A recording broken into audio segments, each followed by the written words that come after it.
exposición, estos 10 cuadros que se reúnen por primera vez en el Prado. ¿Cuál es la importancia que tiene ahora mismo este artista? Pues es porque lo interesante es que los cuadros forman parte de la colección del museo desde el siglo XIX y siempre han generado un cierto interés, digamos, en el tema, en el autor y sobre todo en la posible relación con el mercado desarrollado en Amberes en el siglo XVI.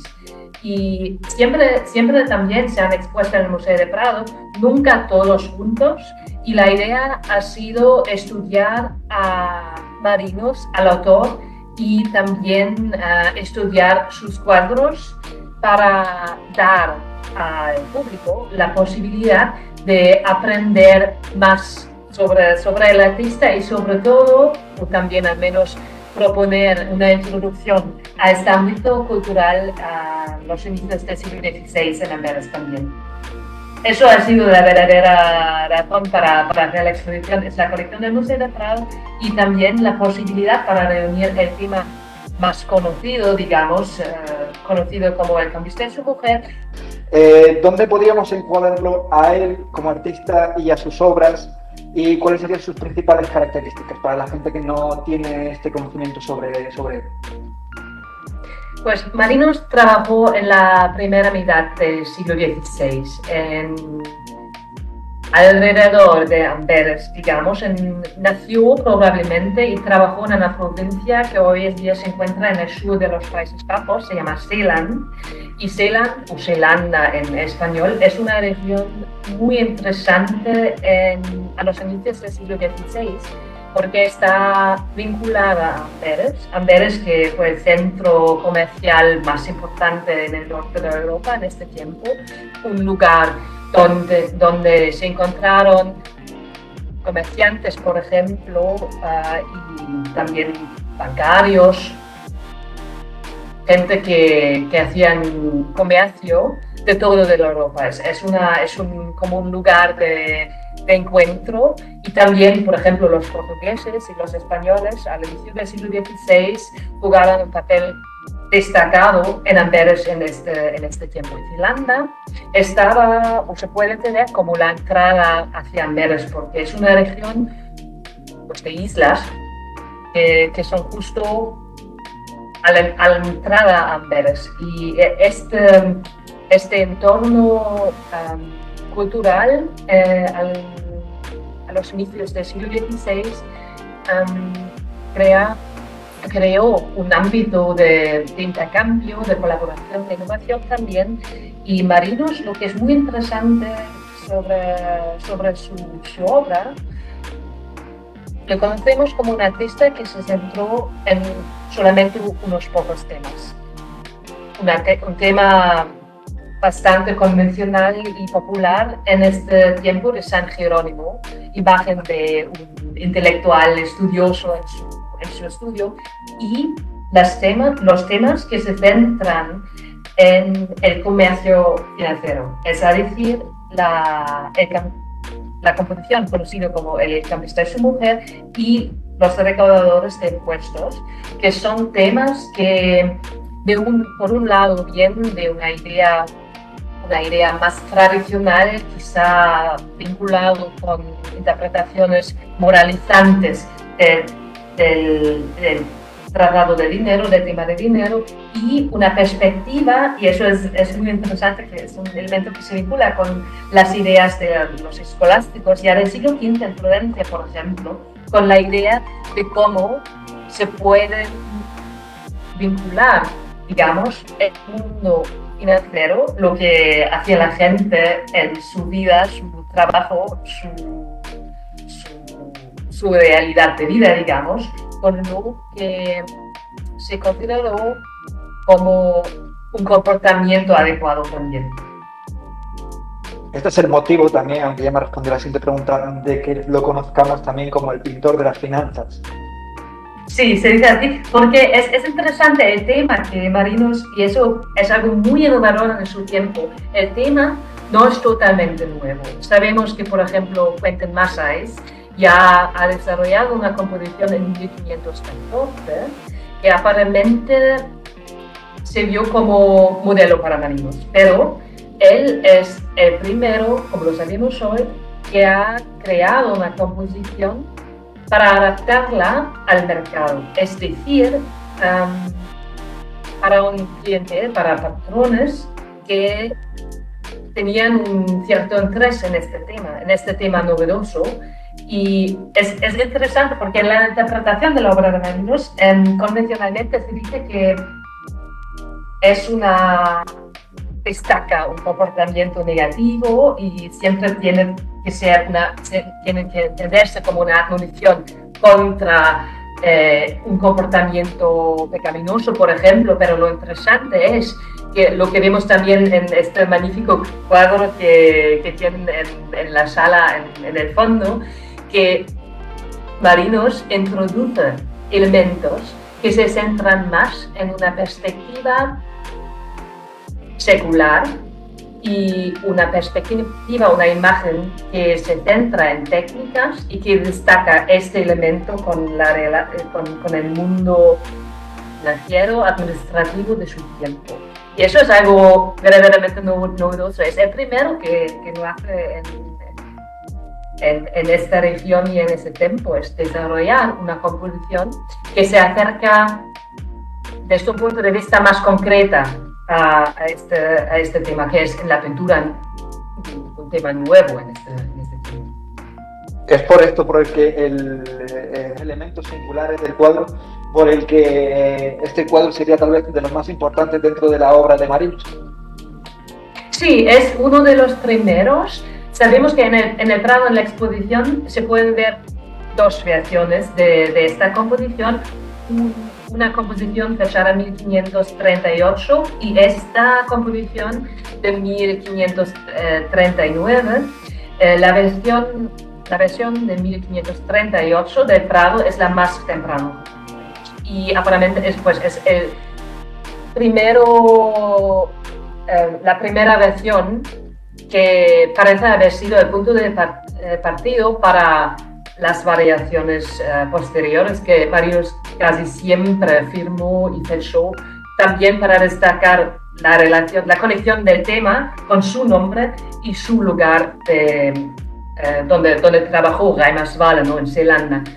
Y el cuadro de 1539 es lo que hemos descubierto para la exposición. Es un elemento muy interesante cuando pensamos en patrones, gente que poseían los cuadros de Marinos.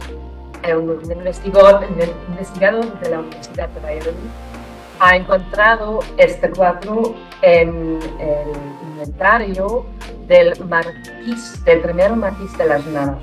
Y es decir, es muy probable que este cuadro ya estaba en España en 1556, antes de 1556, es decir, posiblemente antes de que Marinos murió. Es el primer cuadro que podemos identificar en el siglo XVI y también nos muestra que, pues es una hipótesis, pero probable que el marqués compró el cuadro en los Países Bajos cuando estaba viajando a Bruselas, y nos muestra también que el tema ha sido un tema para colecciones de arte, ¿no? Es como algo novedoso. No encontramos estas pinturas a menudo en el tiempo de Marinos. Es algo muy novedoso y especial, pero vemos que ya los clientes en el tiempo de Marinos tenían un gran interés para esta nueva forma de poner en imagen, si se puede decir así, estas temáticas que tenían una tan... Si me permitís, ¿sí? En relación con lo que acabas de decir, de recoger fielmente esa práctica, me llamó la atención de que los documentos que se recogen en el cuadro, los libros y las anotaciones, son de operaciones reales. Sí. Es decir, los investigadores y los estudiosos del arte y del cuadro han podido descifrar, ¿verdad? Porque a simple vista es difícil leer lo que se pone, pero es cierto que incluso los contratos que vienen en la parte posterior del cuadro son contratos reales, o sea que Sí. había también un fin de ser fedatario, ¿no? Era como una fotografía real de un hecho determinado. Es absolutamente interesante y eso también es un elemento que destaca la función de los cuadros de Marinos también de versiones contemporáneas, incluso anteriores, porque no sabemos con exactitud si los documentos se pueden entender como un recuerdo, por ejemplo, de un contrato real, pero lo que vemos son referencias a, por ejemplo, rentas, anualidades que se pagaron por la ciudad de Reimerswalde a ciertas personas que no podemos identificarlos como personas históricas, pero los nombres, por ejemplo, indican que son personas reales y en otras veces podemos relacionar o conectar lo que Marinos escribe en sus cuadros con documentos históricos. Por un ejemplo, en el cuadro de San Petersburgo que tenemos en la exposición, ¿no? Que muestra un hombre listando una lista de impuestos, es una lista de impuestos semestrales que es casi la misma que se ha hecho para Reimerswalde, por la ciudad. Una lista de impuestos de consumo sobre vino y cerveza que se ha pagado a la ciudad y que podemos ver en el cuadro. Y en el cuadro de 1939 vemos extractos de impuestos también pagados. ¿Qué elementos serían los más importantes dentro del cuadro? Porque ya hemos visto que sigue la tradición de pintar a los personajes con esa indumentaria un poco estrafalaria, pero que también introduce elementos muy contemporáneos, como decía José Luis, los libros, las hojas, los papeles de asuntos fiscales. ¿Qué otros elementos? Las monedas Claro. muy reales, o sea, las que se manejaban. Las monedas ha sido un verdadero placer intentar identificarlos, porque lo hemos hecho junto con los colegas del Museo Arqueológico Nacional en Madrid, que tienen una colección espectacular de monedas de este tiempo y que también mostramos en la exposición. Y lo interesante que vemos en el cuadro de Marinos es que sus cuadros reflejan de manera muy elegida, es como una decisión que el artista quiere incluir en sus cuadros, muestran monedas de oro y monedas de plata. Y incluso monedas de plata que son bastante nuevos en el tiempo de Marinos. Ponemos, por ejemplo, en el cuadro que tenéis en la pared, pues la reproducción que tenéis en la pared, vemos la primera moneda de plata que Carlos V ha acuñado en los Países Bajos, en 1536, y podemos ver la fecha en el cuadro. Es una referencia justo 3 años después. Marinos muestra en su cuadro y seguramente para que la gente que miraron estos cuadros pueda identificarlos. Es como siempre vemos también moneda de oro francesa, por ejemplo. Hay siempre una variación, un juego con las monedas de los reyes católicos, por ejemplo, y también la Casa de Austria, ¿no? Que en el tiempo de Carlos V era el duque de Seilanda, en el tiempo de Marinos también. Entonces, esta vinculación entre el dinero, que es la moneda de la alta financiera, no ha sido la moneda que la gente en Amberes necesariamente utiliza para pagar. Es de transacciones internacionales un poco más, más grandes que lo usual, pero esta referencia que Marinos incluye es también un detalle que estaba previsto a ser entendido para los espectadores, como los textos también. Hay algunas versiones del cuadro que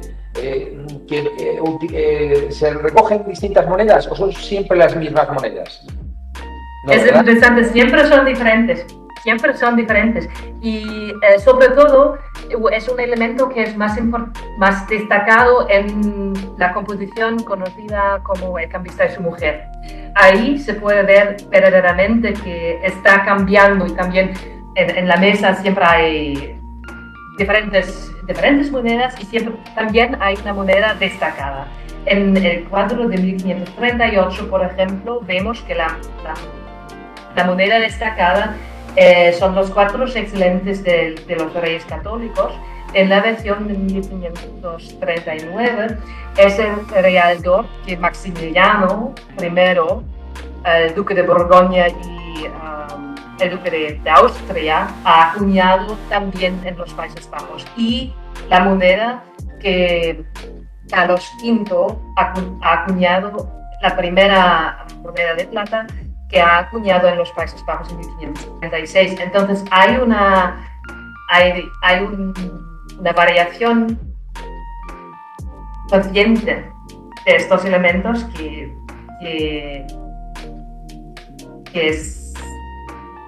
parece que se había introducido para los espectadores. Ya vamos a ir finalizando. Una pregunta sobre el cuadro en concreto, el de 1539. ¿El color verde usado tiene algún tipo de significación? ¿Es habitual, tradicional en el ropaje de este tipo de personajes?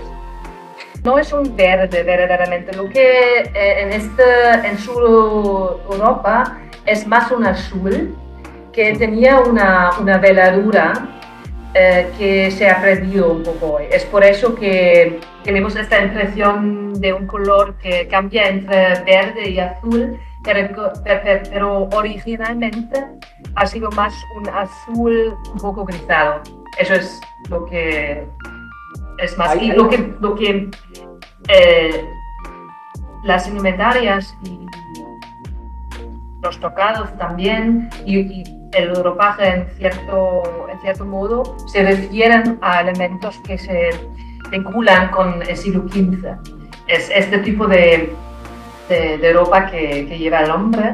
Es algo que, por ejemplo, durante el tiempo del Felipe el Bueno, el duque de Borgoña, 1450 más o menos, eso es un tipo de vestimiento que se ve más en este tiempo. Y lo interesante es, al menos una propuesta, que estas ropas, que son un poco historizantes en las obras de Marinos, se refieren justo en el tiempo en que los primeros administraciones financieros y también el sistema de la doble contabilidad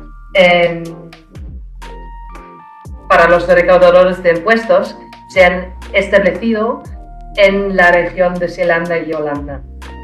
Puede ser como una referencia a este tiempo. Nos has comentado antes también la visión peyorativa que se tenía sobre este tipo de obras, pero Marinos estaba desde otro punto de vista, intentaba hacer una descripción de esta primera estructura administrativa que se estaba creando. Sí, es una sugerencia, porque desde un punto de vista puramente histórico, como estamos pensando en el desarrollo de composiciones, pinturas, es un tema nuevo, que lo que llamamos pintura de género, es decir, temas que aparentemente no tienen ninguna asociación con una iconografía religiosa, y eso es, pienso, algo que vemos en el cuadro de Marinos, que no tiene ninguna referencia a un contexto religioso, y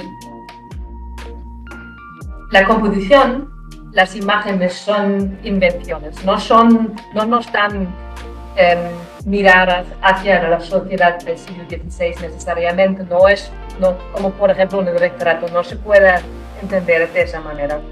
Pero lo que hace Marinos es introducir elementos que yo puedo imaginarme tenían que recordar a los espectadores al contexto cambiante social y cultural en esta época, en la primera mitad del siglo XVI, pero es como una doble lenguaje en el cuadro. De un lado tenemos formas iconográficas que tienen una cierta referencia hacia el pasado y hacia interpretaciones un poco más convencionales, y por otro lado tenemos elementos que tienen esta vinculación con el tiempo de los contemporáneos de Marinos y la pintura de género que se está desarrollando en este tiempo. No tenemos formas fijas ya. Un punto de un posible acercamiento es también imaginarse que estos cuadros estaban previstos para ser discutidos también. Y no sabemos tanto sobre los clientes de Marinos en su tiempo, pero por ejemplo, la versión del llamado Cambista y su mujer en Múnich, que es una variación del cuadro del Museo del Prado, tiene una dedicación a un aduanero. Y es como en los retratos, a veces se lee algo como: esto es para mi bien amigo, el aduanero y no podemos leer la ciudad. Pero ese funcionamiento de la pintura, ¿no? que la pintura también sirve para algo diferente, sirve para establecer una relación con la vida y el mundo de los contemporáneos, es algo que vemos en los cuadros de Marinos. Y sobre todo estas referencias en los textos que utilizan un